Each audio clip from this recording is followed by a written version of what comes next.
사람 때문에 지치는 게 아닙니다. 사람에게 기대했던 나 자신 때문에 지치는 겁니다. 오늘 밤은 쇼펜하우어의 목소리로 이 이야기를 천천히 해보려 합니다. 사람에게서 멀어질수록 왜 마음은 오히려 편해지는가? 나이가 들수록 사람을 만나는 게 귀찮아집니다. 전화를 받기 싫어집니다. 약속을 잡는 것도 지키는 것도 피곤해집니다. 이것을 외로움이라고 부르는 사람도 있고 노화라고 부르는 사람도 있습니다. 하지만 쇼펜하우어는 이렇게 말했습니다. 인간은 고슴도치와 같다. 추위를 피하려 서로 가까이 다가가지만 가까이 갈수록 가시에 찔린다. 젊을 때는 그 가시를 참았습니다. 추위가 더 무서웠으니까요.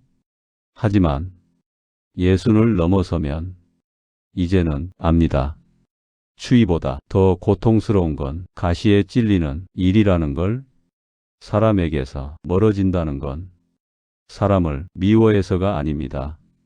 그저 더 이상 상처받고 싶지 않아서입니다. 쇼펜하우어는 이렇게 썼습니다. 타인과의 관계는 즐거움보다 고통을 더 많이 준다. 이 문장은 차갑게 들릴 수 있습니다. 하지만 60해를 살아본 사람이라면 이 말이 거짓이 아니라는 걸 압니다.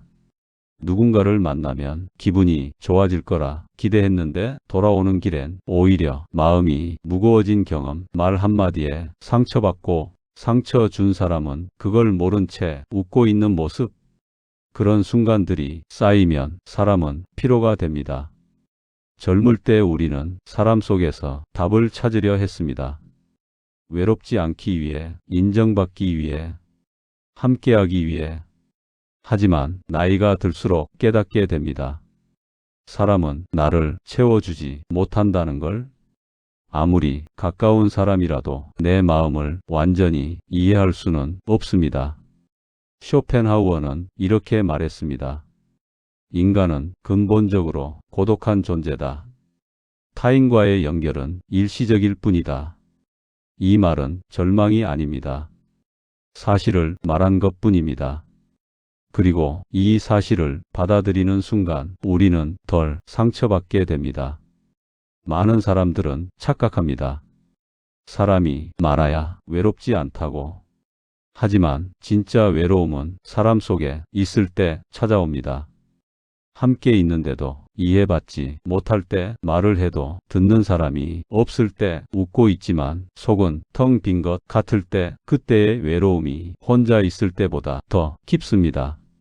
쇼펜하우어는 고독을 이렇게 정의했습니다. 고독은 불행이 아니다. 사유할 수 있는 사람에게는 가장 큰 자유다. 혼자 있다는 것은 버림받았다는 뜻이 아닙니다. 이제는 불필요한 소음에서 벗어났다는 뜻입니다. 설명하지 않아도 되고, 맞추지 않아도 되고, 억지로 웃지 않아도 되는 시간. 이것은 삶이 주는 후반부의 특권입니다. 사람에게서 멀어진다는 건 문을 닫는 게 아닙니다. 마음을 지키는 거리를 알게 되었다는 뜻입니다. 쇼펜하우어는 말합니다. 현명한 사람은 고독 속에서 자신을 지키고 필요할 때만 세상으로 나간다. 이제는 모든 연락에 답하지 않아도 됩니다. 모든 자리에 갈 필요도 없습니다. 모든 사람을 이해시킬 의무도 없습니다. 그 선택은 이기심이 아니라 지혜입니다. 나를 소모시키는 관계를 정리하는 것, 더 이상 나를 설명하지 않는 것, 조용히 내 시간을 지키는 것, 이것이 나이 든다는 것이 의미입니다. 사람이 줄어들면 사람들은 걱정합니다. 외로워지는 건 아닐까? 버려지는 건 아닐까? 하지만 쇼펜하우어는 이렇게 말했습니다. 진정한 행복은 많이 가지는 데 있지 않고 덜 흔들리는 데 있다. 젊을 때의 행복은 무언가를 얻는 것이었습니다. 사랑, 인정, 성공, 관계. 하지만 나이가 들수록 행복의 기준은 바뀝니다. 이제는 덜 힘든 게 행복입니다. 덜 상처받는 게 행복입니다. 덜 흔들리는 게 행복입니다. 그리고 그 행복은 사람 속이 아니라 고독 속에서 찾아옵니다. 오늘 밤 사람에게서 조금 멀어진 자신을 탓하지 마십시오. 그것은 마음이 약해진 게 아니라 마음이 자기 자신을 돌볼 줄 알게 된 겁니다. 당신은 이제 자기 자신과 함께 있을 수 있습니다. 그것만으로도 충분합니다. 오늘도 잘 살아내셨습니다. 조용한 밤, 쇼펜하우어의 이야기였습니다.